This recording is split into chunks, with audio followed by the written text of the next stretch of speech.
Fourth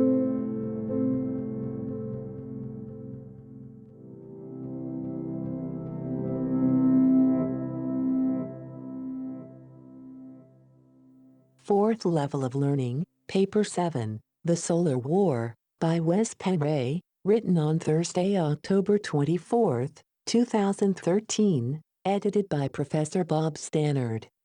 The End of the Golden Age. In Level 2, we talked about the Titanomachy, the War of the Titans, and how the Olympians, the younger gods, won the war through much destruction. When we humans fight our wars here on Earth, we may bomb cities and destroy them in order to show our overwhelming power to the enemy, but the gods not only destroyed cities, they also blew up planets or bounced them out of orbit. Our planet, whether we want to call it Earth, Gaia, Terra, or whatnot, is no exception. Once upon a time, our planet was orbiting the Sun in a much wider orbit, and both the planet and its inhabitants were larger in stature due to its higher electromagnetic frequency. This was more than 500,000 years ago, and our planet was then populated by a lot of distinct flora and fauna, which are now extinct. An androgynous humanoid race, the Namlu, were here as well, being the shepherds of the wildlife on the planet. Mother goddesses administrators, the Vulcans, also called the Igigi, were here as well, together with their male counterparts, the Khans. They made up what in our mythology are called the Titans, the period when the Titans, under the supervision of Prince Ninurta, were stationed on the planet, was the real Golden Age, and everybody lived in peace, just as described in the previous paper. Mankind, whom I prefer to call womankind because Namlu were androgynous with a feminine essence, they were free to wander around and live the lives they loved the best. They lived close to nature and were able to communicate with it, not only with the animals but also with the trees, the flowers, the insects, the stones and rocks, and the ether. They were beings of fire in its deepest meaning, and they could nano-travel and communicate over long distances without even leaving their bodies. It was as if a part of Orion was brought down to this planet in the outskirts of the galaxy. The Namlu were true masters of the elements, and they are our forefathers, or foremothers, rather. I would probably be correct if I said that they were not only living close to nature, they were of nature. As we've discussed earlier, this solar system was guarded by Makh warriors from the Orion Empire, but everything was laid back, and no one expected any attack from anybody. Most star races loved the idea of a living library, even if there were some jealousy and nagging about it in the beginning. Some hinted, why did the humans get the fire of the goddess and the sacred bodies that they have that make them able to nano-travel directly from a third-dimensional location, and not us? Why can they go back to Orion with no strings attached while we have to work so hard for it? Thoughts such as this were exchanged on occasion, but the Queen and the King of Orion didn't take it too personally. They had expected some protest, but they knew that the beings who protested would never do anything violent toward this new Namlu species. Besides, if the experiment were positive, it could also be beneficial for other star races. The Queen of the Stars was planning to set the experiment as a norm for this universe, if the experiment succeeded. When our solar system, eventually got attacked, it was not so much because of jealousy over the Namlu's privileges, it was more about revenge in general, a revenge that was directed toward Prince Ninurta, who had bypassed his brother, Prince Lucifer, as the heir of Orion, but it was also directed toward Mother Goddess, in her incarnation as Tiamat, and later as Mother Gaia. As a rebel, Prince Lucifer had to be very careful and inventive in order to pull things off. He had to use most of his brilliant thinking and his best advisors to obtain what he ultimately wanted, and in the beginning, he did it one step at the time. He started one project, often a war, in one section of Sector 9, and while that was raging, he hit somewhere else, unexpectedly. Now, he wanted Aridu. His mother had manifested herself and become a living planet, a living library, while her most beloved son walked on her surface, creating and making sure everything went by the plan. The entire solar system was given to Prince Ninurta as a gift, and he felt the responsibility to play out the experiment as it was intended, perhaps, with his own slant to it. Lucifer and his fallen angels used many different ways to travel in space. Lucifer could have chosen just to nano-travel, and that had both its pros and cons. In reality, he often nano-traveled from one place to another, but not all his minions were star beings. Therefore, he sometimes used stargates to travel from A to B. The ace up his sleeve was the hollowed-out crafts, created out of asteroids and planetoids. The idea to hollow them out, like so much else, was stolen from Orion technology and expanded upon. Lucifer will never admit that he stole it, because, after all, he was from Orion, and as a scientist, he knew their technologies, and he just used what he had learned. If it were considered negative usage, so be it. Lucifer never thought he was negative, he only wanted back what he considered being his, by legal rights. Now, however, when he'd been thrown out, the airship, in Lucifer's mind, had been stolen from him, and he intended to invade and take over the Orion Empire now being as soon as possible. For a long time, the Prince of Darkness, who once had been the Prince of Light, parked his armada of hollowed-out asteroids in the Kuiper Belt, which is a large asteroid belt, located just outside Neptune, starting at approximately 30 astronomical units from the Sun and reaching as far out as 50 astronomical units beyond any known planet in the solar system, 1 astronomical units being the distance between the Sun and the Earth. Because of its huge number of asteroids, the Kuiper Belt was the perfect place to park and hide a massive armada and shield it so that it wouldn't be detected by MAKH warriors on duty. When the time was right and the MAKHs had their guard down, a Lucifer armada went into attack mode. They started from outside of the solar system and worked themselves inward in order to conquer and claim Oridu, planet by planet, until they reached Tiamat, which was their primary goal. Lucifer wanted what his brother had and he didn't, the ownership of the living library. Pluto, which is no longer considered a planet, was an easy target, and barely being watched by Ninurta's legion. Lucifer parked himself on the small planetoid and claimed its moons, which were considered more important than the planetoid itself because they could be used as bases and watch stations, not to mention that they could be hollowed out and mined. Pluto is being equated with Hades, the god of the underworld, and later on it became the name for the underworld itself. Pluto was the ruler of the underworld in classical mythology. The earlier name for the god was Hades, which became more common as the name of the underworld as a place. Another god, who was known as being the god of the underworld, where he ruled together with Ereshkigal, was Nergal, see paper 2, which is one of Lord Enki's true alter egos. Thus, Pluto being Lucifer's/Enki's domain, makes sense. We need to remember that the planets in our solar system were not named randomly. The planets are connected with certain deities, even though ownership of the same planets may have changed over the eons. Nevertheless, by looking at their names, we can see who is related to which one. Once Lucifer had taken over Pluto, even though he was doing it silently and carefully, he was detected, and Prince Ninurta, at that time stationed on Tiamat, was notified. He immediately gathered his legion and made them ready for war. Ninurta had no doubt who was intruding on his domains, and he was determined to chase his rebellious brother out of Aridu once and for all.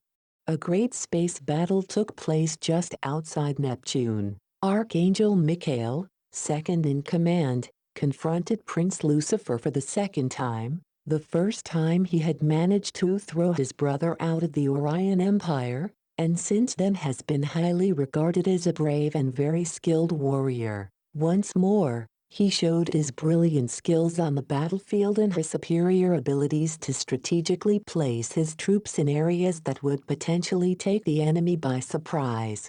In the beginning, the war went just fine, and the MAKH did a great job, especially in direct confrontation when they were being far superior to the DAKH, Lucifer's troops. Pretty soon, however, Prince Ninurta discovered that the armada Lucifer had brought from the Pleiades, Draco, and possibly Sirius, Spica, and elsewhere, was huge. An armada that filled the space suddenly departed itself from the stationary asteroids in the Kuiper Belt and showed not to be asteroids at all, but a fantastic number of hollowed-out spacecraft. Ninurta was a highly trained warrior, knowing what to do under such circumstance, and he had no trouble admitting that he was in need of assistance. Hence, he contacted his father, Khan Enlil, and asked him for help. Unfortunately, his father was caught up in a huge battle in Sirius at that moment. He said he could assist, but it would take a while before his troops would arrive. Ninurta understood that Khan Enlil had his hands full, so he didn't count on any help from there before it was too late. He simply had to do the best he could to defeat his brother anyway, perhaps by using a superior strategy. Prince Ninurta was losing ground, however, especially when Lucifer's armada started using highly technological weapons that killed mercilessly and split the avatars of the enemy into pieces. This took the battle to a whole new level, and Prince Ninurta lost many good warriors as a consequence. Lucifer managed to conquer Neptune and its moons as well, and Neptune has since then been his primary stronghold. Neptune is still related to Enki/Ea up to this day. Interesting to note as well is that Neptune's moon, Tridon, and Saturn's moon, Phoebe, are believed to have originated in the Kuiper Belt, from where this invasion started. We may want to keep in mind that these two moons, mentioned above, may be hollowed out by the AIF, hence, they are not natural satellites of Neptune and Saturn, respectively. Lucifer's attack was, indeed, merciless, and Ninurta understood that the chances to win this battle were very slim, but he still did his best and succeeded to make the enemy retreat on a few occasions. However, they always came back stronger. Lucifer had planned this for a long time, understanding that if he wanted to take over Eridu and defeat the mighty MAKH warriors, he could only do so by outnumbering them and hide in hollowed-out asteroids. Soon, Lucifer had taken over Uranus as well, which was Khan Enlil's stronghold in Eridu. He also strategically put a few hollowed-out craft in position around the planet where they are stationed even today. The Uranus conquest was an important one for Lucifer because now he could take on the role as Khan Enlil, the ruler of the Orion Empire. However, perhaps, the greatest victory of them all, for the purpose of maintaining control over the solar system, was when Lucifer took over Saturn, also known as Father Time, or the Timekeeper. This was the planet of Cronus, the Titan, which in some regard has been associated with Prince Ninurta himself. Also see Level 3 regarding Ninurta. Whoever wants to be in control of our solar system can do it from this planet. Here, as well as in the Sun, is where the exact dimension or frequency can be set for the solar system, determining its progress, evolution, and awareness level. In the rings of Saturn, the Council of Nine had been located since the time when Queen Nin created Eridu, deciding who can enter and who cannot, depending on their energy level and their intentions. The Council of Nine also took advice from higher councils, such as the Council of 24, which was a council sitting in the court of Orion. Now, however, the Council of Nine was defeated in its own higher dimension by Lucifer himself and his greatest warriors. I don't know if the sitting council was able to flee, if they were imprisoned by Lucifer, or if they were killed. I haven't seen any good reference regarding what happened to them, but they were, of course, displaced, and a new council of 9 was later set up, consisting of Lucifer's people.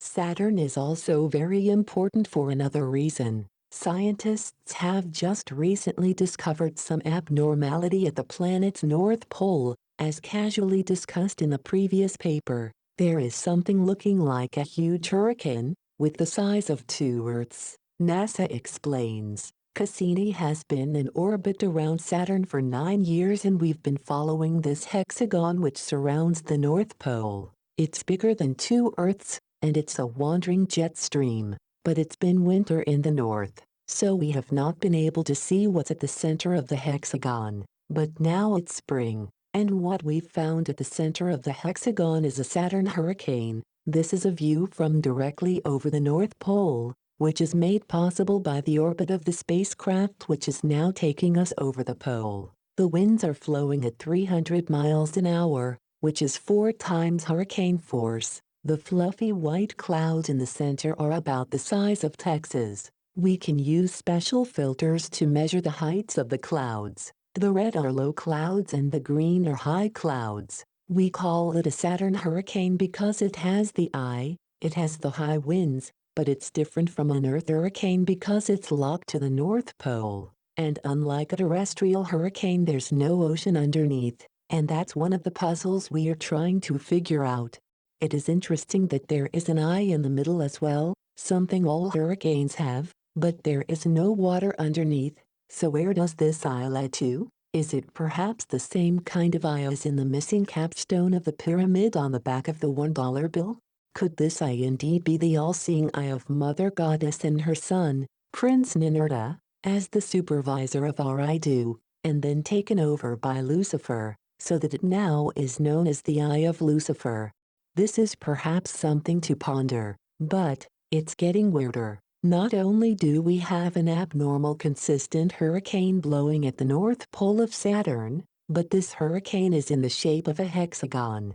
This mystery was revealed by NASA, but probably was known to the public because of the article at naturalnews.com, where a moving picture clearly shows the shape of a hexagon from what we know thus far. Do we have any indicators of what this hexagon might be? We know that there is a stargate on Saturn, which not only leads in and out of this solar system, but also connects our Eridu with Peshmetan, the commercial galactic highway, which follows the spirals of the galaxy. Peshmetan is starting at the galactic center and is moving outward, following the Orion arm, passing our solar system, and continuing out of the Milky Way toward the Andromeda Galaxy, approximately 2.2 million light-years away. Saturn's stargate was once known as Ninurta's Gate, and was highly protected. Still, with an armada such as Lucifer's, Queen Nin's Makh warriors lost that stronghold too, and Lucifer is now in charge of the stargate, deciding who is allowed to enter and who is allowed to leave the solar system. This stargate has been protected for eons, and after the deluge, it was permanently closed. Lately, however, it seems as if it's been opened again, for reasons unknown to me, and discarnate souls can potentially leave the solar system through that stargate. Such souls, who have seen through the manipulation and refuse to play along, will no longer be held prisoners for a few reasons. One reason is because it breaks the law of free will to stop them, but these souls can also become a liability for the AIF if they are forced to reincarnate again, because the AIF would have to put more efforts into these souls in later incarnations. Otherwise, they will sooner or later interfere with the AIF's dark plans. Also, Lucifer and his minions let them go, using them as a payoff, as discussed in Level 2. Each soul group is supposed to be able to evolve, and by letting some evolved souls leave the solar system, the AIF believe that they have proof that they let souls evolve and move on. In the ancient past, however, it was very bad news that Lucifer took over Saturn, which was Ninurta's best stronghold in the Eridu system. This was the moment when Ninurta believed that the battle was lost. Still, he stayed, trying to save what could be saved. He needed to safeguard the living library, which consisted not only of Tiamat, but also of Mars, which was a sister planet to Tiamat at one point and a beautiful planet on its own merit. A lot of beautiful creations had arisen on these two worlds, and Ninurta wanted to save them at almost any cost. He also knew that his mother's fire was burning in the center of both Gaia and Mars. Venus, as well, was at that time inhabited, but from what I can tell, not by humans. The planet was still under Ninurta's control and could have been an outpost in another dimension. Some say, however, that a species developed on that planet, but left at one point in time. This story is told, among other places, in the raw material. Because we discussed it in details in Level 2, I am not going to go into the details of the Titan War in this paper, but the result is that Tiamat, the old living library, was heavily bombarded at the end of the war, and a chunk of the planet broke off and was catapulted out in space, where it blew into pieces. This part of Tiamat became the asteroid belt. Tiamat, as a planet, survived, and the battle between Marduk and Tiamat, both as a planet and as mother goddess, is told in great detail in Enelma Ellis. Of course, Marduk and his father were very eager to tell this story because it told the story about their success. The Babylonian creation story says that Marduk slaughtered Tiamat, which symbolizes how the planet was split in two pieces. The surviving piece of Tiamat became Earth, or Gaia. Ninurta withdrew what was left of his troops to Mars and Tiamat, where the last resistance was going to be held. His armada surrounded both planets in order to protect them, and the most advanced weapons were used toward the DAKH. Because of this necessary strategic move by the original planners, taking over Jupiter was a piece of cake for Lucifer, and as we know, Jupiter is now the planet of Zeus, which is an alias for both Lucifer, Enki and his son, Marduk. Both Lucifer and Marduk, as the reader has seen, participated in the invasion of Eridu. The last battle was the most intense one in the Solar War. Prince Ninurta saw his brother's armada come closer and closer, and discouraged, he also realized how much bigger Lucifer's armada was. This was going to be a tough fight. Weaponry that we are not even able to perceive in our wildest imagination was used in this battle, and Ninurta managed to reduce Lucifer's hollowed-out spacecraft army considerably just by his pure intention to save his last outposts. This was the Solar War, or the War of the Titans, when the Titans, who held the position on Tiamat, were taken over by the younger gods, the Olympians, led by Poseidon, which is another name for Enki/Lucifer. There is no doubt that the explosion of Tiamat happened in the far past. There is overwhelming evidence of that. There are catastrophe researchers, such as Dr. Emanuel Velikovsky, Tom Van Flandern, Paul Laviolette, Stephen Quayle, and Lieutenant Cole Thomas Bearden, who very precisely lay out how the event happened. Some of them, such as Velikovsky, refer to two events. For those who are interested, I recommend any of these researchers' work. Paul Laviolette, a known researcher into the subject of exploding planets, has the following to say.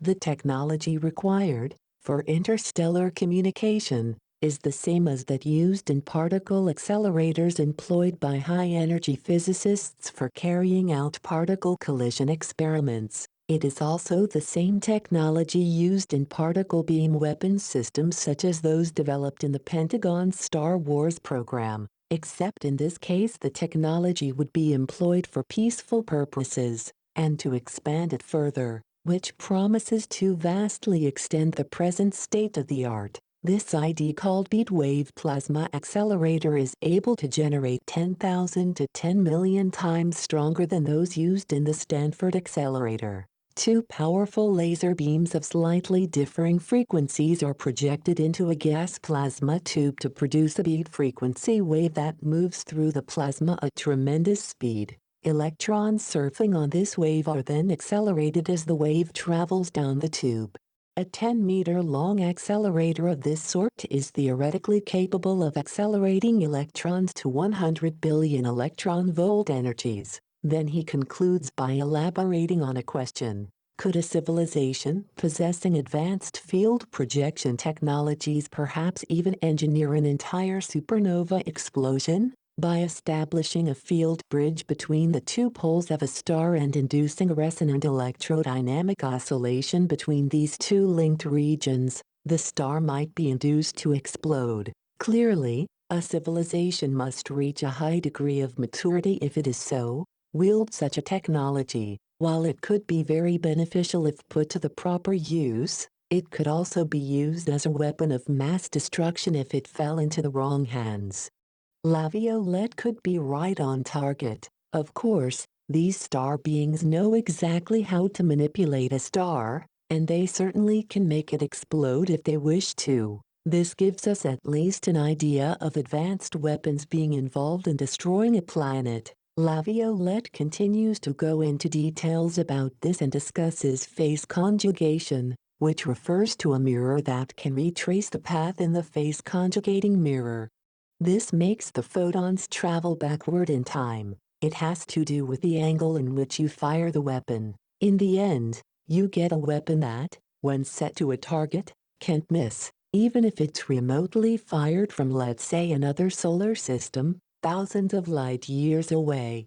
This kind of weapon can be conceived of already today, which Paul Laviolette proves. So, even if he is on the right track, the real deal is probably something much more advanced. In any case, what Laviolette is talking about is bad enough. It means that it will be very hard to defend ourselves and our solar system against a weapon like that, regardless of which tactics we use, especially so if the weapon is targeted and fired without the knowledge of the target place. This shouldn't shock anybody because we know that the AIF is in possession of very advanced weaponry, but it's still a chilling thought, and it puts things in perspective. Then, naturally, the opposite side, which would be the followers of the matriarch, has at least the same capabilities themselves. As I said, in Alma Ellis, Tablet 4, tells the story about Lucifer, Enki and Tiamat. Although the name Marduk is constantly used, I don't know for sure if he was the one who split Tiamat in two, but it is irrelevant because both Marduk and his father were in on it. Also, there is no doubt that the AIF's mission, led by Lucifer, was as follows. 13. O Marduk, thou art our avenger. 14. We give thee sovereignty over the whole world. 15. Sit thou down in might, be exalted in thy command. Here Lucifer's minions are saluting him for taking on this task, and they want him, Lucifer, to be the king of the world, and they will be loyal to the cause under his sovereign command. If someone thinks that Tiamat, in this case, is only a person, the tablet quickly removes that assumption and clearly shows that we are also dealing with a planet as a celestial body. Read carefully, especially line 90. 87. Then Tiamat heard these words. 88. She was like one possessed, she lost her reason. 89. Tiamat uttered wild piercing cries. 90. She trembled and shook to her very foundations. The word foundations tells us that Marduk is not fighting a human but a whole planet, presumably, with people and other life forms on it. It also shows that our mythology is disclosing a lot about our past, a past which scientists have no interest in exploring. As long as this is the case, people will never learn. Not until they are willing to look into our myths are we going to be able to know our past. Even though our history has been tampered with, it's still more correct than the official story that we learn in school. The damage that was done seems like a lot when we look at the asteroid belt, but although there is a huge quantity of asteroids floating around, it was only a small piece of Tiamat that was torn off, and the rest of the planet was fairly intact. From what I have concluded, in level 2, I understood that half of the planet was destroyed and the other half lost its atmosphere and became barren, except for some life that survived under the surface. This, I have learned, was most probably not the case. Tiamat's atmosphere was not severely damaged, and the life on the planet survived to a large degree, although some of it was heavily flooded. Earthquakes, hurricanes, and volcano eruptions, of course, occurred, killing many living creatures, including some of the Namlu. The planet was in need of restoration afterward, but the damage was, as mentioned earlier, fairly minor. Let us go back again and finish up what happened when Tiamat was hit. The Titans, under Prince Ninurta's command, were giants, beings of very large stature, as were the Namlu at that point, although they decreased in height with time on the smaller Gaia, the planet that survived. When the planet decreased in size, so did the life forms on the planet. In general, on a smaller planet, smaller creatures normally have a better chance to survive in the dense environment than larger beings do.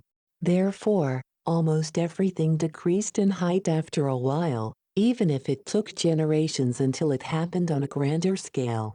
The dinosaurs, for example, developed on the larger Tiamat, which orbited the Sun from a slightly farther distance from the Sun than the Earth does today. It was because of Tiamat's larger size that the vessels' bodies that the Titans inhabited were naturally much larger in stature than today's human. The Pleiadians say that some of the giants in ancient times could reach a height of 300 feet, which is approximately 100 meters.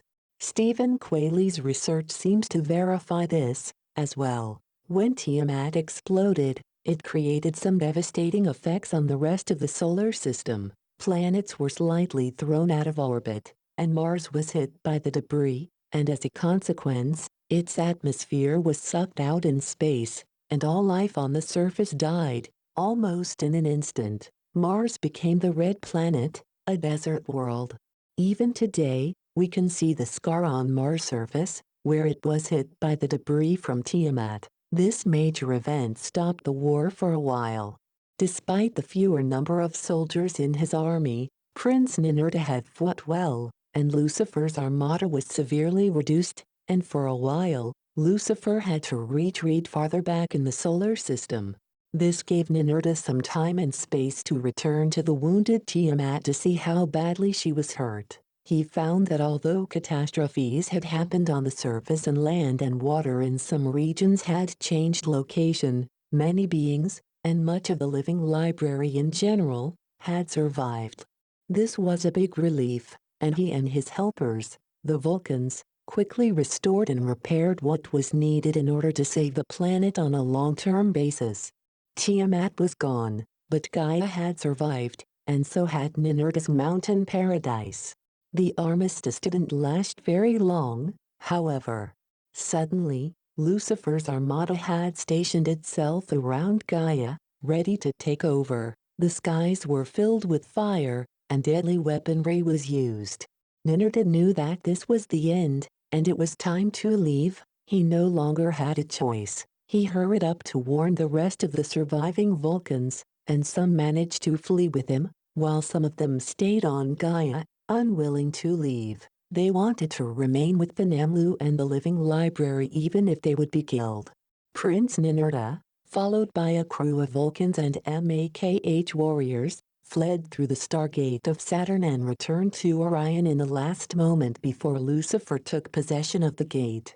The War of the Titans was over, and it had been devastating. Lucifer, however, was in a wonderful mood because he was now in charge of his mother's, father's, and brother's living library, and he had also managed to insult his mother by defeating her as Tiamat, a living planet. Some of the Vulcans who stayed behind were killed and slaughtered, while others were imprisoned in Tartarus, the underground prison, which the Olympian gods created for the Titans. When Lucifer took over, it means that he took over everything. Once he had taken charge of the planets of Eridu, together with their moons, he also took over the personae of the gods whom he had defeated. By taking over Uranus, he could take on the persona of Anu, also known as Khan Enlil, Abzu, Anshur, etc., which I showed in paper 2. The following excerpt from Inalma Ellis is very telling and proves my story in just a few lines. We can see here that Enki and his son, Marduk, were fighting against their own mother, the goddess, just like I've said for such a long time now. 39. He sent the lightning in front of him. 40. With burning flame he filled his body. 41. He made the net to enclose the inward parts of Tiamat. 42. The four winds he stationed so that nothing of her might escape. 43. The south wind and the north wind and the east wind and the west wind. 44. He brought near to the net the gift of his father Anu. The above excerpt is, obviously, from Marduk's fight with Tiamat. The emphasis on line 44 is mine. If we look at this excerpt, it describes the battle in which Tiamat, the goddess, was defeated. But take a deeper look. What is it telling us? It's telling us that Marduk, in line 44, brought near to the net the gift of his father, Anu. This can be interpreted in two ways, but both ways are showing Enki's direct involvement in defeating his own mother. It proves that Enki and his son are impostors, beyond any reasonable doubt. Let us look at the two ways in which we can interpret this text, as I see it. 1. The gift came from Marduk's father, Anu, it says. If so, Marduk presented in these lines is not Enki's son, but Enki himself, who brought the gift from his father, whom we know as Anu, Khan Enlil. 2. Anu in this case is not Khan Enlil, but Enki, portraying himself as Anu, which means he is giving the net to his son, Marduk, in order for Marduk to slay Tiamat, his grandmother, Enki's mother.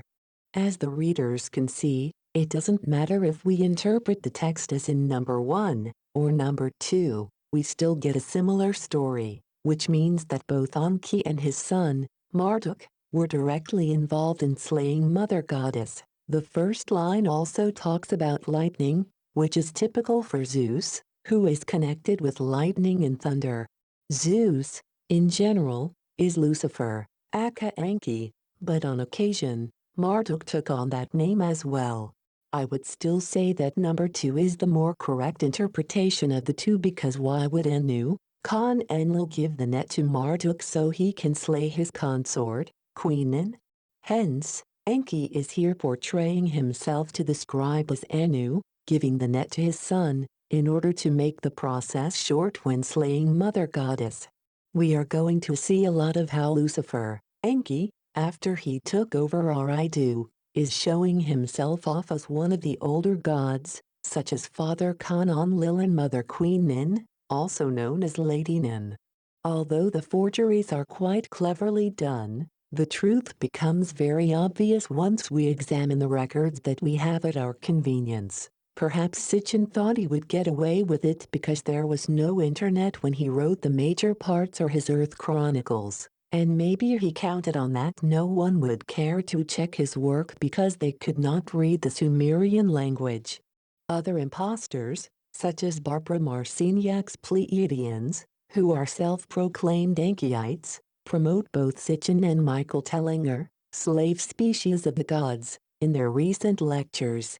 It becomes easier and easier to see who is friend and who is foe. I will show much more in these papers how records have been rewritten and distorted, but I also want to show the reader the real history of mankind, backed up by relevant sources, so that the reader can see, beyond reasonable doubt, who is our friend and who is our enemy.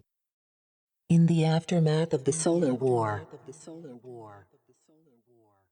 there are very few records available of planet Gaia's very early years. Our planet is much, much older than scientists claim, which is 4.5 to 5 million years old, and many early civilizations were present on Earth before my own story begins. We are talking about the Titan War and events that happened what we think is a long ago, when in fact, if we consider Tiamat's Gaia's age, are very recent. 500,000 years is nothing compared with the planet's real age. The takeover of the solar system by Lucifer after his fall from heaven is written about in many esoteric writings. My own papers aside, and Manly P. Hall, the world-famous researcher on Freemasonic history and teachings, mentions Lucifer and his fall from heaven in his research.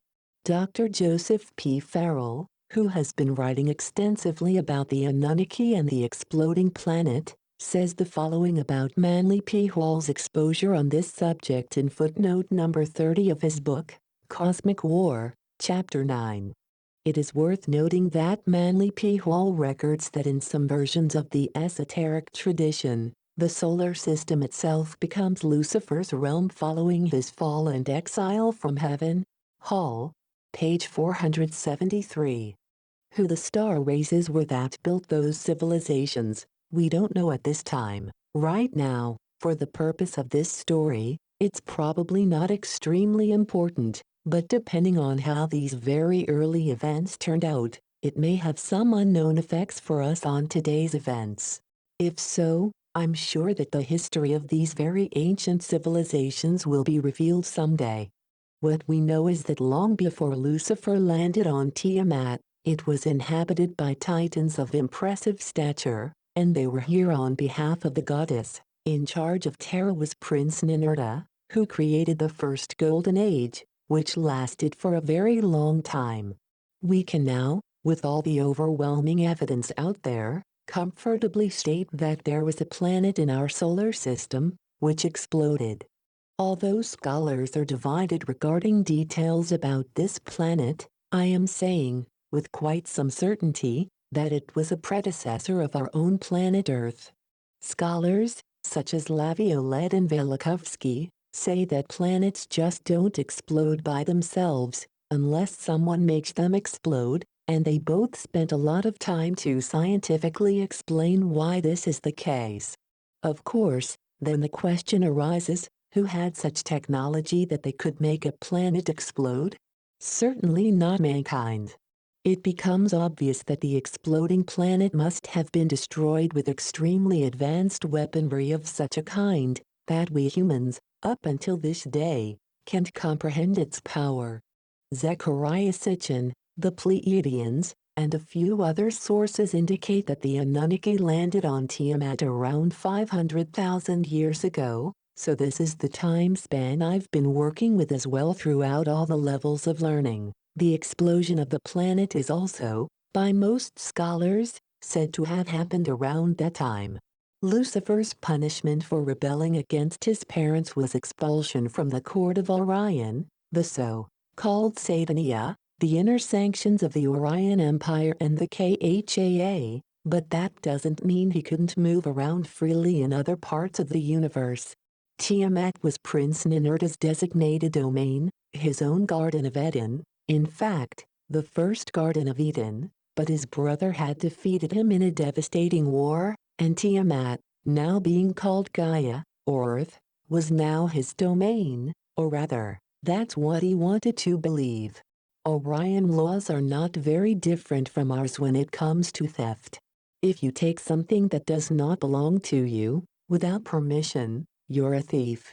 If you take over a planet, or a solar system, that doesn't belong to you, you're a thief and an imposter. This means that just like in our society, you get penalized for having committed these crimes, once you're caught. The reader may wonder where the word Eden or Eden stems from. We know that Ninurta is from Orion, so we can presume that Eden is an Orion word. I have also suggested earlier that the Sumerian language is based on the Orion language and is, therefore, broken down similarly. Thus, we can with fairly good accuracy break down the word Eden. One word for mother is Aya, from what I've learned, and it is very plausible, in this case, that the first letter E stands for Aya, if we compare with other Orion, Sumerian words. The letter D in Sumerian and Orion languages is interchangeable with T, which denotes feminine. Thus, we have Iodi, an, or Ioden, where an means heaven.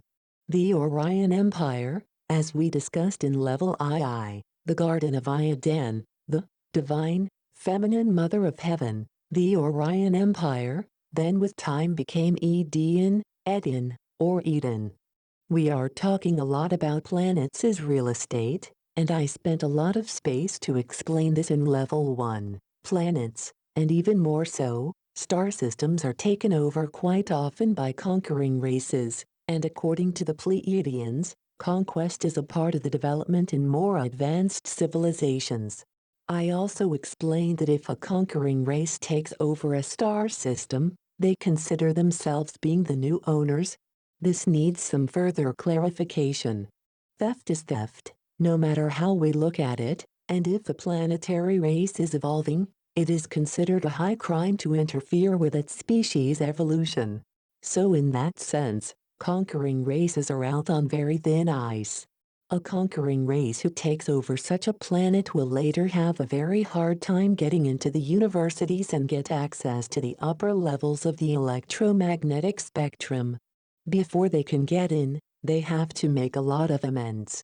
Interestingly enough, Barbara Marciniak's Pleiadians say in their book, Bringers of the Dawn, that they have contacted us humans for two major reasons. One, they want us to evolve naturally rather than through technology because they found out that it was at this time, from their future perspective, in the nanosecond, that we humans branched off into different timelines, and the timeline that ended up where they now exist, created a tyranny, which they now are trying to eliminate by helping us evolve. If they succeed, their own timeline will be changed accordingly. 2. They are making amends to the goddess for coming to Earth in the ancient past and mating with humans, something that is considered a universal crime. The Pleiadians are, therefore, a typical example of how an intruding race, sooner or later, has to make amends for having committed crimes such as these. Then, in the Pleiadians' case, it's up for debate whether they are honest in what they're saying or not. Are they trying to make amends? They are working with Enki, so they say, and this means that if they are trying to make amends, so is Enki, or Enki is tricking them.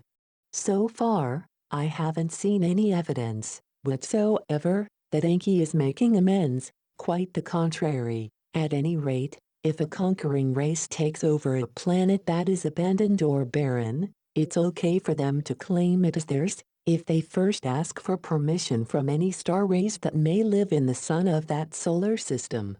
If no such star race exists, it's my understanding that an outside species may claim a certain planet in that particular solar system as their own. My case in point is that Lucifer had no rights to Eridu whatsoever because it was undergoing evolution, and a very sensitive experiment was in progress. In addition, he used overwhelming military power in order to take over what had never been his. In fact, since the day Khan Enlil and Queen Nin decided that Prince Ninurta would become the heir of Orion, Prince Lucifer had no claim to anything. He was just a prince. He could have been assigned certain areas by his parents if he had played his cards better. I understand if many readers are wondering why the Orion Empire have let Lucifer rule Earth for so many millennia without coming down to put him to justice. The answer is quite simple but mainly overlooked. If the Empire would come back with a large enough armada, Lucifer wouldn't stand a chance in a confrontation, but on the other hand, Lucifer has an important ace up his sleeve. He's got an evolving race under his control. If Orion would attack, he would definitely use humankind as his shield, and the Empire would have to kill this race and probably everything else on this planet as well because weapons of mass destruction would inevitably be used. However, there have been a few times in history when the gods have considered coming back anyway, but changed their minds. They do not want mankind terminated. Still, it's by grace we are still breathing air here on Earth. We could have been eliminated more than once. In addition, if Lucifer would be backed into a corner, he wouldn't hesitate to destroy our planet and terminate what he considers his own creation, us. Despite the ace up his sleeve, Lucifer is still afraid of Orion and has always been. He does not want to interfere too much with free will because if he does, he is pushing it. Instead, he has used what he is absolutely best at, manipulation and seduction. Lucifer learned all he knows from his mother, and as with any knowledge, it can be used to enhance life for oneself and others or for oneself at the expense of others. There is no doubt which route Lucifer took. As soon as Lucifer had taken control of the Stargate of Saturn, he administered a new Council of Nine, made sure that the most strategic moons of the big gas planets were mined and hollowed out, and put DAKH warriors and scientists on the rest of the satellites. Military people were put to mine and drill on asteroids, both in the Kuiper Belt and in the new asteroid belt between the destroyed Mars and Jupiter, in order to create more spaceships for the DAKH Space Army. The Stargate of Saturn was very well guarded. Lucifer didn't want any unwanted surprises. According to many channeled sources, the Council of Nine still has a higher council they are reporting to, and I can only assume that the higher council of 24 is sitting in Spica, Arcturus, or Alpha Draconis, but I have no definite information on that. The next step was to take care of business down on Gaia herself. Lucifer was very proud about what he'd achieved, and taking over Aridu was a very important part of his bigger plan, which I am soon going to reveal to the reader. Lucifer found Gaia being mostly intact. His brother had done a good job restoring the planet after the war. He didn't like this half-naked androgynous people running around on the planet, however, but for the moment, he let them be. He had plans for them later. The mining operations, and Lucifer becomes Enki. The next thing Lucifer did was to chase down the Vulcans who were still left here on Earth, and when he found and captured them, most of them were brutally murdered. A small faction of these ladies of fire were imprisoned underground and were later used as slave labor together with the first human hybrids. When that was taken care of, Lucifer took his best scientists and brightest administrators and went on a sightseeing tour around Gaia to get an idea of what kind of planet his mother and his brother had created. He was quite impressed by the living library and all the beauty they had created, but personally he thought it was a waste of time. He couldn't see any signs that the planet had been mined, which puzzled him. This was good, however, because he needed gold and precious stones, which he found Gaia having an abundance of. For now, he definitely needed the gold for life extension and to shield the drifting planet, which was soon going to come in from the Sirius system, from radiation. Nibiru wasn't too far away from Aridu, and it needed more gold. Therefore, it was essential that he started a mining project soon. In the northeast, in what today is the southern part of Siberia in Russia, Lucifer's team found a closed mountain area, which was protected by some strong magic, and none on his team could figure out how it worked. This made Lucifer furious because he knew that something valuable was hidden in there, something that his mother and his brother were hiding from him. He might not have been able to break into that mountain area when he first tried, but he swore that in due time, he was going to find out how to do it.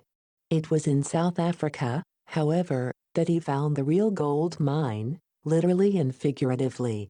This planet seemed to have everything in abundance, but here was one of the most lucrative gold veins on the planet. A gold aorta was probably a better term. This was where he was going to start his major digging. He also found some good places in South America, which he wanted to exploit.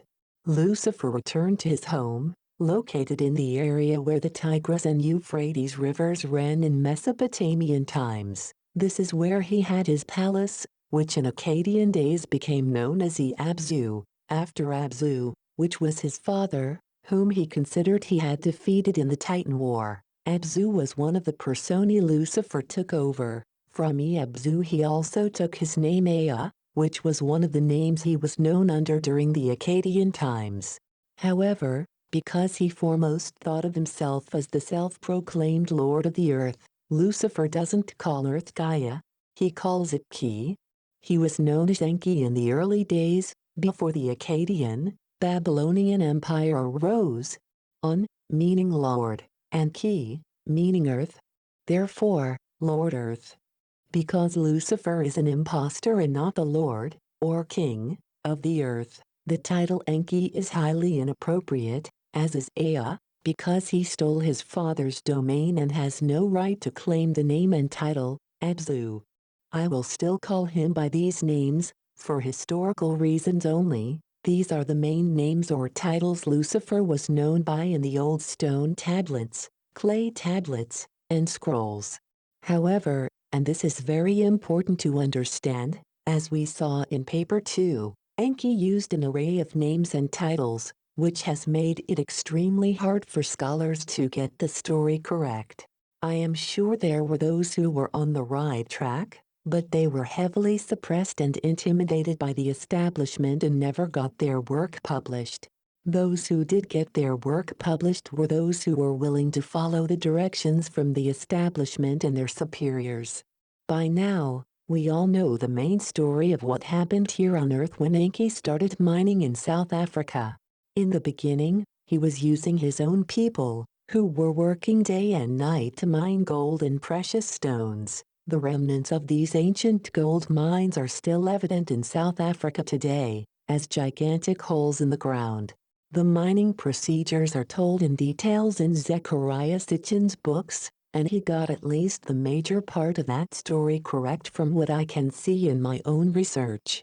Records indicate that the miners here on Earth started complaining very loudly after a while and felt that they were treated like slaves. Some of them started screaming for Enlil, wording that they would rather have him back than being under the command of Enki. This is where many people have gone wrong, including myself in the past. The truth is that neither Khan Enlil nor Prince Enlil, Ninurta, were present on Gaia after the Titan War. Sitchin was the one, I believe, who told the story of the two brothers working together here on Earth.